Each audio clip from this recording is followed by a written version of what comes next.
ওয়ালাইকুম আসসালাম। হ্যাঁ ভালো আছি, তুমি কেমন আছো? হ্যাঁ ভালো আছো না? আচ্ছা তুমি কার সঙ্গে আছো? ওই মাদার চোদের সঙ্গে। ওই মাদার চোর তো এতই হারামজাদা। ওই শুয়োরের বাচ্চা, ওই তো লটির বাচ্চা। ওই সাওয়াচুদির বেটা মাগিল লিসা, এতই মাগিল লিসা। ওই হারামজাদের আমি সামনে পাইলে একটা এমন একটা চটকানি মারবো, শালা মাদার চোদ।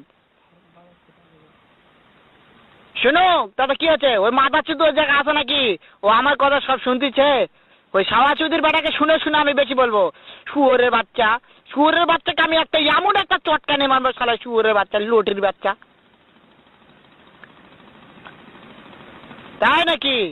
ওই শুয়োরের বাচ্চা আমাকে মারতে চায়? শুয়োরের বাচ্চাকে আমি দেখা সাক্ষাৎ হলে বলে শুয়োরের বাচ্চাকে আমি এমন চটকানি মারবো, মাদার চোদ। আমি থাম